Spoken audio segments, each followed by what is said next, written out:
Assalamualaikum Boboto, salam dunia. Saya doakan di hari ini teman-teman semua selalu dikasih kesehatan dan keselamatan dalam jalani segala aktivitasnya. Amin. Baik Boboto, langsung kita update informasi Persib Bandung terbaru. Dan sebelum kita mulai, kita juga ingin ngucapin wilujeng semping buat teman-teman Boboto yang sudah subscribe, yang sudah like, yang sering komen juga di channel ini. Mudah-mudahan menjadi amal kebaikan teman-teman Boboto semua yang langsung dibalas oleh Allah Subhanahu wa Ta'ala. Amin. Baik Boboto, nanti malam Persib Day yang mana banyak informasi yang harus kita ungkap gitu ya sebelum laga menghadapi Persik Kediri. Di antaranya sebagian besar sudah kita obrolin di video kemarin maupun video tadi siang yang sebelum video ini gitu ya. Nah, ini juga ada beberapa informasi tambahan teman-teman yang mana teman-teman yang tidak bisa menyaksikan langsung live di TV di Indosiar bisa live via live streaming gitu ya melalui video.com. Itu legal, berbayar, tapi Rp27.000 untuk 1 bulan. Nah ini ya mangga buat teman-teman pasti tahulah caranya bagaimana berlangganan video.com gitu ya. Kalau yang memang lebar uangnya mendingan buat THR gitu ya, atau buat nyecep buat ya sanak saudara, nanti mangga disimpan uangnya, kita bisa menyaksikan tayangan Indosiar ini secara live streaming juga dengan ya gratisan gitu ya.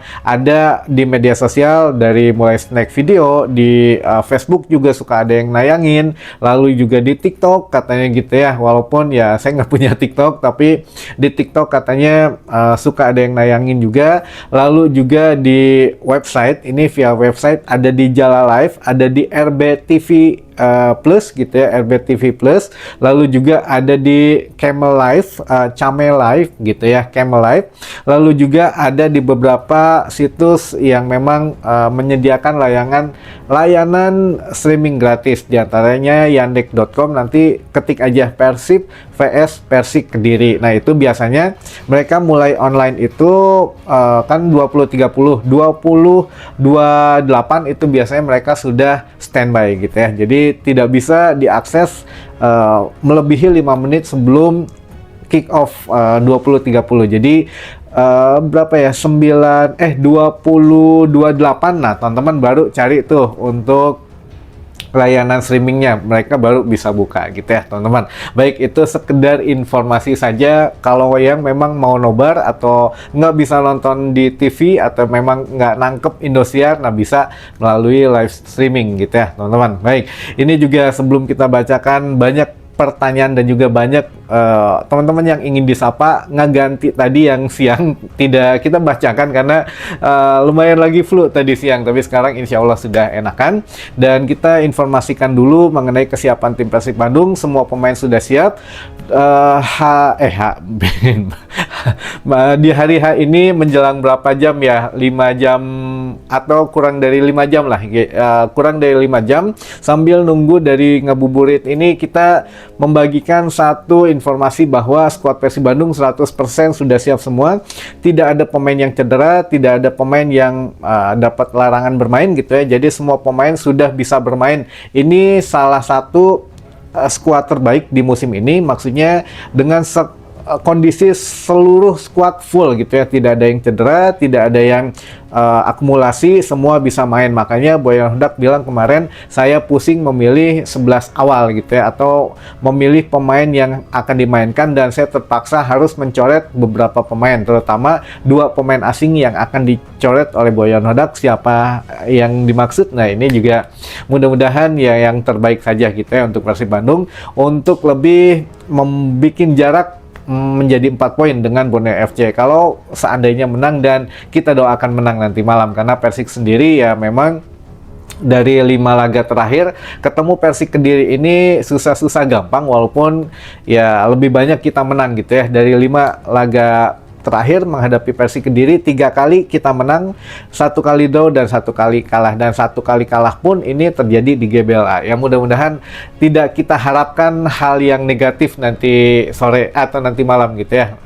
Semuanya berjalan lancar sesuai arahan Boyan Hodak teman-teman. Jadi pemain juga sudah siap, tidak ada kata kalah lagi, katanya tidak ada. Semua pemain harus berjuang demi ya satu demi satu menatap tangga juara bintang kelima, teman-teman. Baik, ini juga ada beberapa informasi sebelum kita bacakan pertanyaannya. Satu yang memang menjadi concern manajemen Persib Bandung yaitu tentang peminjaman pemain. Karena kan musim ini Persib Bandung termasuk musim terbanyak meminjamkan pemain gitu ya ke klub ini, klub itu, rata-rata memang di klub Liga 1 juga. Nah, terbaru ketika di putaran kedua ini Persib Bandung meminjamkan seorang Febri Haryadi ke Persis Solo dengan harapan Febri ya kan sudah baru sembuh dari cedera, memulihkan rasa percaya diri lagi gitu ya, dikasih jam terbang di klub Persis Solo karena katanya mereka menjanjikan menit bermain yang lebih gitu ya daripada di Persib, makanya Persib mau minjamin itu. Tiba-tiba baru sekali main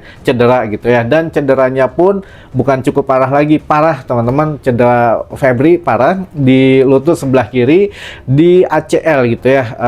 Ini cedera kambuhan dari mulai 2024 sehingga memang kalau kambuhan itu agak lebih lama proses recovery-nya gitu ya, sehingga 6-8 bulan akan istirahat sepertinya begitu. Nah, yang menjadi apakah manajemen Persib ini menyesal atau tidak meminjamkan Febri Haryadi ke Persis Solo, karena dengar-dengar teman-teman gitu ya, ini ya anggap saja hiburan gitu atau anggap sudut pandang baru dari teman-teman semua. Jadi untuk peminjaman ini ada klausul kontrak, katanya ketika klausul peminjaman ini Persib yang lebih besar untuk membayar gaji Febri Haryadi. Jadi Febri dipinjamin ke Persib, ke Persis Solo. Persis Solo tidak membayar lebih banyak untuk gaji Febri Haryadi gitu ya. Jadi lebih banyak ya, kalau memang katakanlah ini saya nggak tahu persentase pastinya berapa, tapi kita kasih ilustrasi saja gitu ya. Ilustrasinya kemungkinan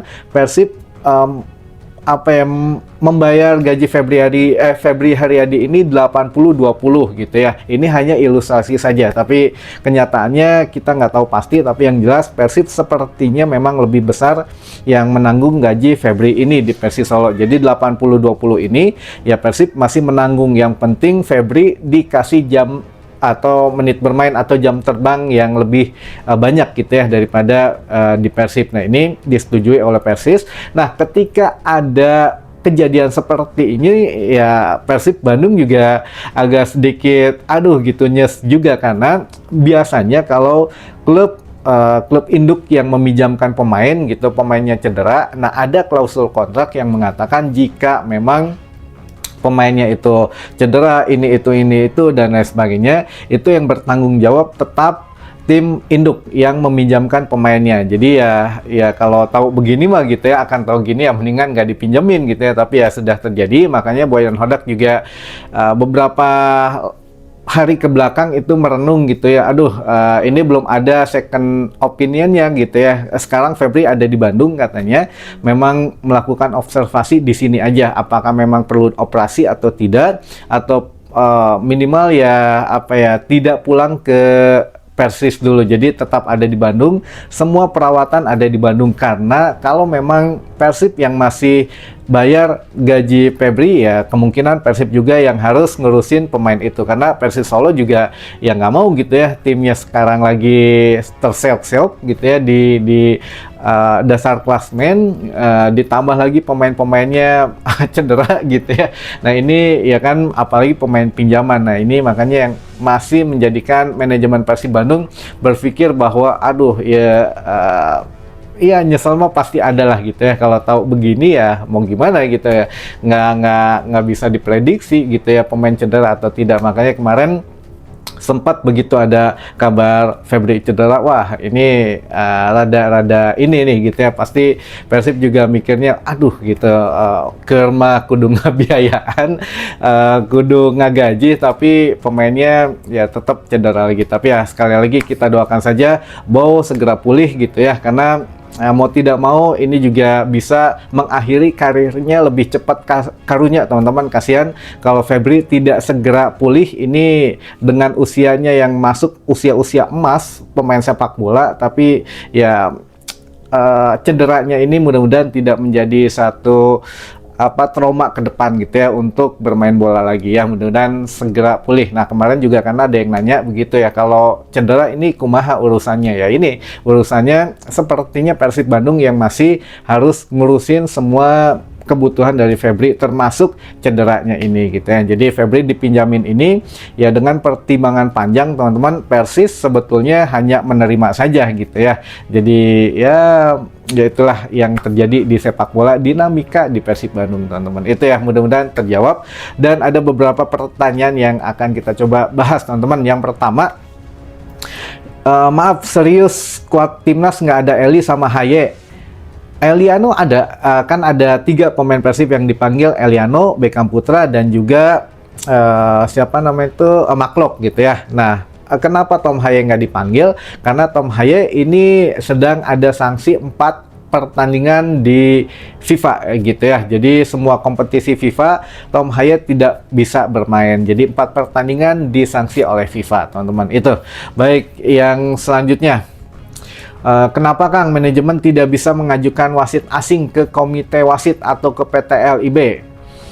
Sekarang PT LIB sudah berubah nama musim ini menjadi I-League gitu ya. Jadi ya sama aja sih, kita juga sering masih salah nyebut gitu ya PT LIB, padahal ya sama-sama aja, walaupun sudah branding namanya dirubah jadi I-League, ya kita ingetnya PT LIB ya, nggak apa-apa. Jadi kalau setiap klub itu tidak bisa request wasit, jadi wasit itu memang sudah ditentukan dari mulai kompetisi katanya, walaupun ada perubahan setelah liga berjalan, tapi itu yang tahu hanya yaitu komite wasit dan juga persetujuan dari I-League juga sepertinya gitu. Jadi ya klub mah tidak punya kewenangan untuk request wasit ya teman-teman. Baik, jadi selanjutnya, kok nama Teja tidak ada? Ya, kalau Teja tidak dipanggil timnas, walaupun memang statistiknya Teja mengalahkan kiper lokal yang bermain di Liga 1, kayak siapa tuh namanya Hernando gitu ya, Cahya, lalu juga ya ada si Nadeo gitu ya. Tapi ya kita juga harus punya dua sisi pandangan gitu ya. Mungkin dari sisi tim pelatih timnas sekarang melihat Teja mungkin build up-nya kurang atau ini atau itu segala macam, atau terbantu back Persib juga. Katanya back Persib ini memang tangguh-tangguh dan sudah diakui gitu ya. Makanya Teja terbantu oleh back Persib sehingga ya clean sheet, tidak banyak kebobolan. Nah, ini juga memang bisa menjadi debatable gitu ya, kenapa tidak dipanggil, tapi ya itu punya pandangan masing-masing saja teman-teman. Baik, lalu selanjutnya, Kang mau tanya, itu benar nggak Persib lolos dari sanksi AFC?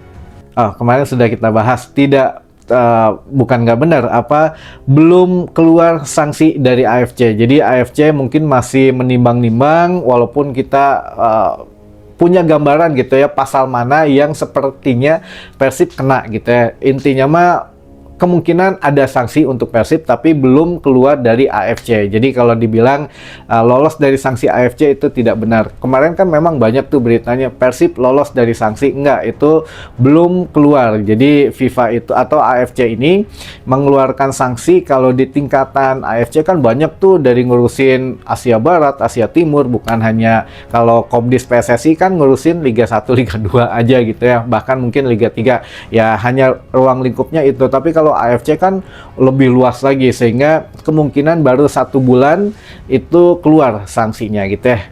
Ya kita sih berharap nggak dapat sanksi, tapi kalau melihat dengan tingkat kerusuhan kemarin, Persib Bandung kemungkinan kena sanksi teman-teman ya. Baik, selanjutnya kita bacakan teman-teman yang ingin disapa. Ini diambil dari 3 video terakhir teman-teman.